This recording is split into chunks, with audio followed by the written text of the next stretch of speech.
Hi అండి. నా Raavan boss part 91. ఇంతకు ముందు ఎప్పుడు అతను అనుభవించని, అసలు ఇది ఉంటుందని కూడా ఎరుగని విరహ వేదాన్ని పరిచయం చేసింది ఆద్య. ఇలాంటి ఊహలు కూడా ఉంటాయా? ఇంత ఆనందాన్ని ఇస్తాయా? తలుపుల్లో బ్రతకడం అంటే ఇదేనా? 16 ఏళ్ల ప్రాయమే పట్టుకోలేకపోయినా అతని మదిని ఒక్కసారిగా అదిమి పెట్టింది ఆద్య ప్రేమ. నిజాలను మాత్రమే ప్రశ్నించి అతని నయనం తొలిసారిగా ఊహని పోరింది. తలుపును ఆరాధించింది. అది కొన్ని కోట్ల భ్రమలకు తావివ్వబోతుందని అతనప్పుడు ఊహించనే లేదు. ఆమెను చూసి ఆ అమ్మాయి అతను చాలా బాగుందమ్మా అన్నాడు. అతను అలా అనగానే చుట్టూ చూశారు శాంతి గారు. అందరూ ఆమె వంకే నోరు వెళ్ళబెట్టి చూడడం చూసి ఇంటికి వెళ్ళాక దిష్టి తీయాలి అని మనసులోనే అనుకుని, బాగుంది, మార్చుకుని రాపో అమ్మో, తీసుకుందాం అని ఆవిడ అనగానే టక్కున లోపలికి వెళ్ళింది ఆద్య. బయటికి వస్తూనే ఆ డ్రెస్ ను ఒళ్ళో మడత పెట్టుకుని ఆలింగనం చేసుకుంటూ, అంకుల్ ప్యాక్ చెయ్యండి అని అతనికి ఇచ్చింది.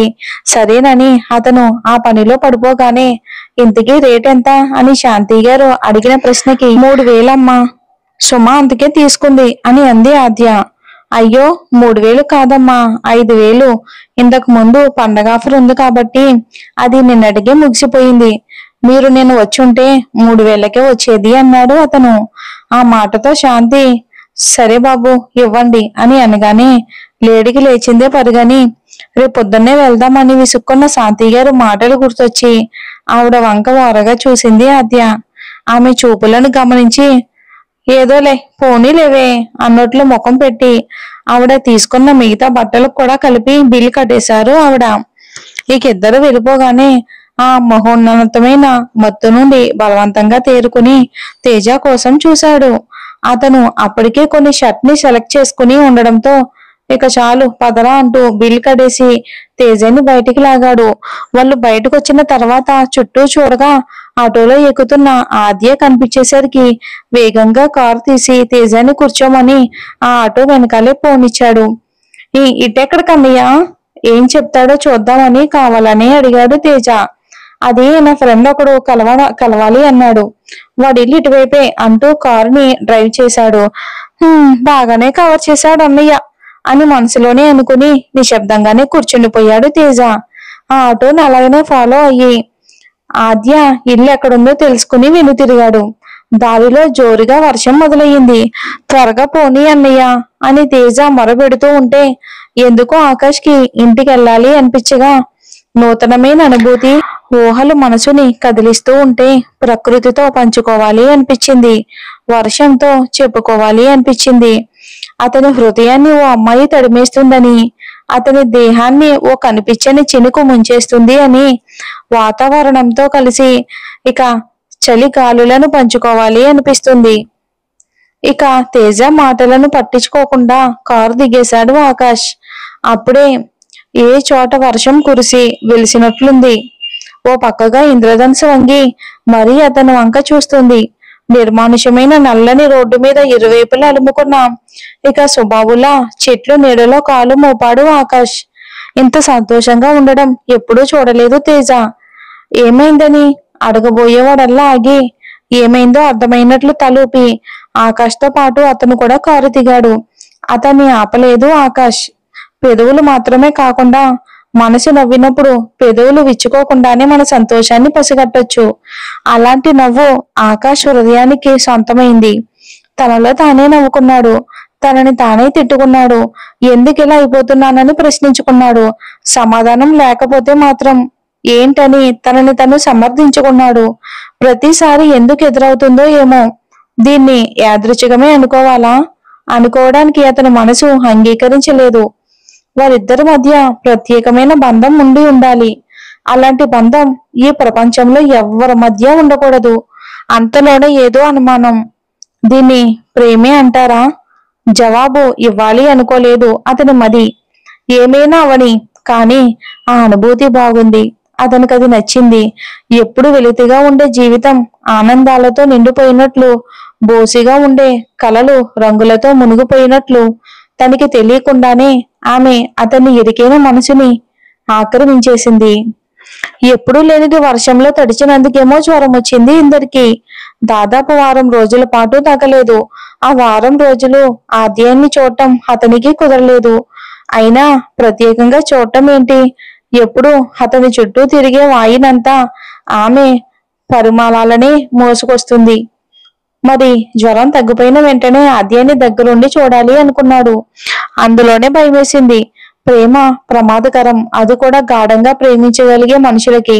ప్రేమించాక ద్వేషించలేని హృదయానికి కాస్త అటు ఇటు అయినా అమృతం విషంలా మారటానికి క్షణం కూడా పట్టదు అని ఆలోచించాడు ఆకాష్. ఇక ఆఖరి అవకాశం ఇవ్వాలి అనుకున్నాడు ఆమె నుండి బయటపడడానికి. చివరి ప్రయత్నం చేయాలి అనుకున్నాడు. తన బెడ్ మీద నుండి నెమ్మదిగా లేచి తలుపు గడి పెట్టి మళ్ళీ బెడ్ మీద పడుకుని ఫోన్ తెరిచాడు. అందులో షాపింగ్ మాల్లో నవ్వుతున్నప్పుడు తీసిన ఆమె ఫోటోని చూస్తూనే తెలియకుండా తనలో తానే నవ్వుకున్నాడు. ఆద్య, ఇక నాకు కనిపించకు ప్లీజ్. నువ్వు నా జీవితంలోకి వస్తే మళ్ళీ నీకు వెనక్కి తిరిగి చూసే అవకాశం కూడా ఇవ్వను. నాతో ప్రేమ సాధారణంగా ఉండదు.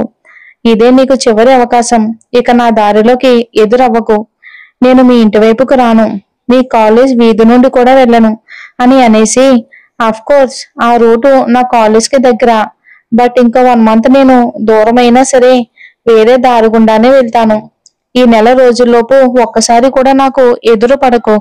ఎదురు పడ్డావో ఇక ఈ ఆకాష్ జీవితానికి అతుక్కుపోవలసి వస్తుంది. ఎంత దూరం నువ్వు వెళ్ళినా సరే ఆకాష్ అక్కడ ఉంటాడు అని నవ్వుతూ అన్నాడు. ఏదో అన్నాడు కానీ నెల రోజులు ఆమెను చూడకుండా ఉండడం ఎలా? ఉండాలి అనుకున్నాడు, ప్రయత్నించాలి అనుకున్నాడు. ఆమె ఆలోచనలతోనే సావాసం చేస్తూ వాస్తవాన్ని కాస్త దూరం నెట్టాడు. రోజులు గడుస్తున్నాయి. సాయంత్రం కాలేజ్ నుండి రాగానే గదిలో ఉండాలి అనుకున్న ఆలోచనని విరమించుకుని ఆమె తలుపులను దాటడానికి హాల్లోకి వచ్చాడు. ఆకాష్ కి అసలు సినిమాలు చూడడం కానీ చూసే వాళ్ళను ప్రోత్సహించడం కానీ నచ్చదు కనుక అక్కడ టీవీలో సినిమా చూస్తూ అందులో లీనమైపోయిన తేజాన్ని విసుగ్గా చూసి, రేయ్ బయటికి వెళ్దాం రా పద అన్నాడు.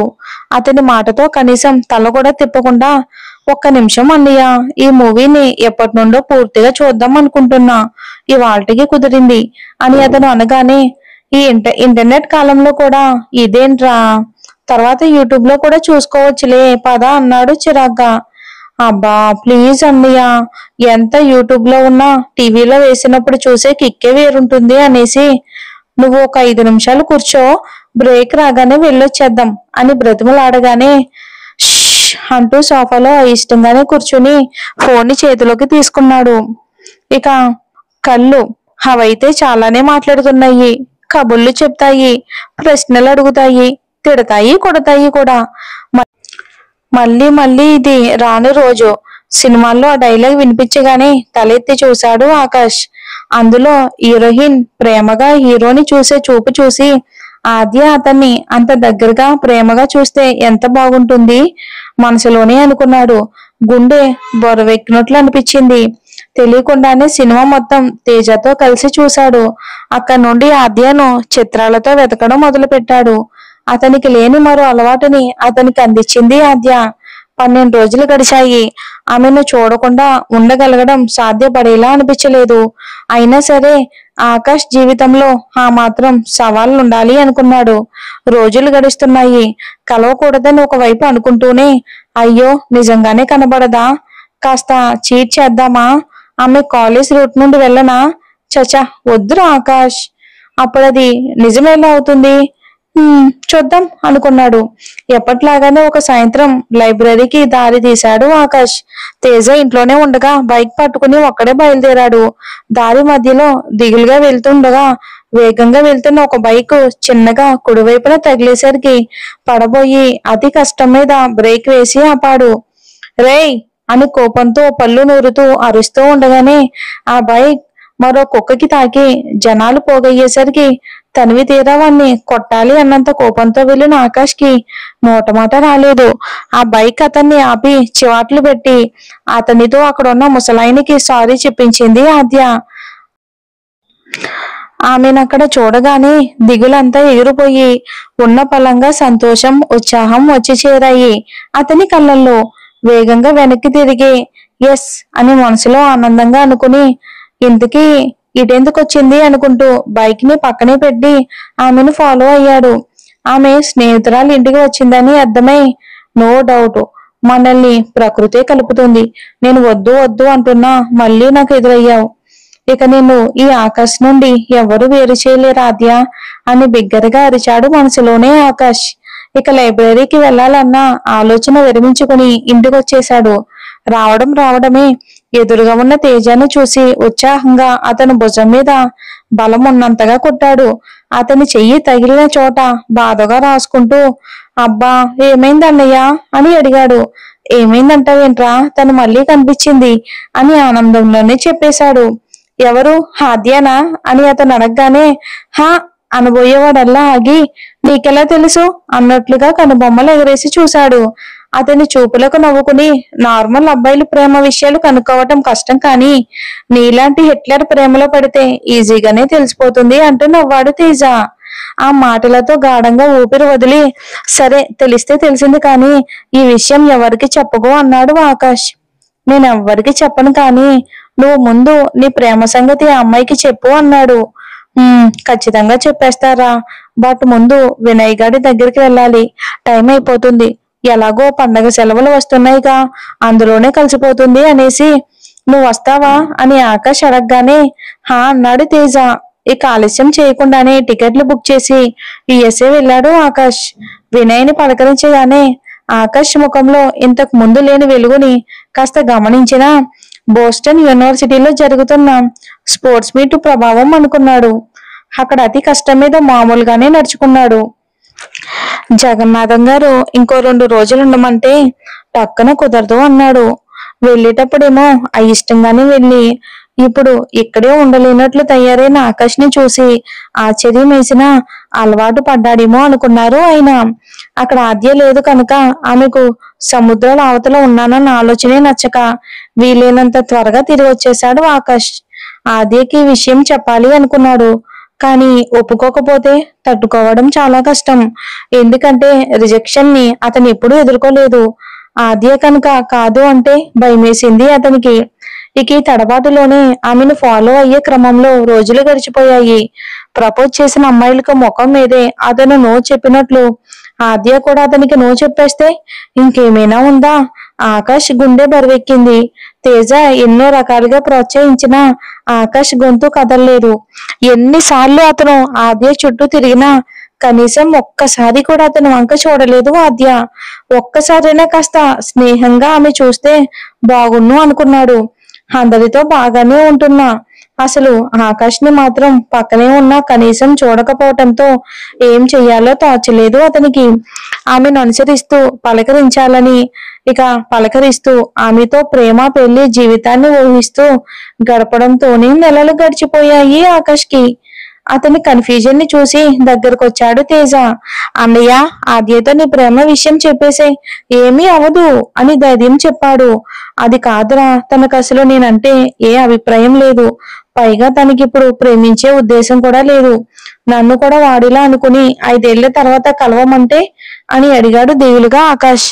తను ఎలా అన్నా పర్వాలేదు, నీ మనసులోని మాటను ముందు నువ్వు చెప్పేసేయ్, 5 ఏళ్ల తర్వాత కలవమంటే అప్పుడు కలిసే. నీ ప్రేమ స్వచ్ఛమైంది అన్నయ్య, తనకి ముందు ప్రపోజ్ చేసిన వాడిలా కాదు అని అనేసి క్షణం ఆగి, పెద్దమ్మ చనిపోయిన తర్వాత ఆడవాసనే వద్దంటూ బ్రతికిన నువ్వు మనసు పూర్తిగా ఒక అమ్మాయిని ప్రేమించగలుగుతున్నావంటే తను నిజంగా చాలా లక్కీ.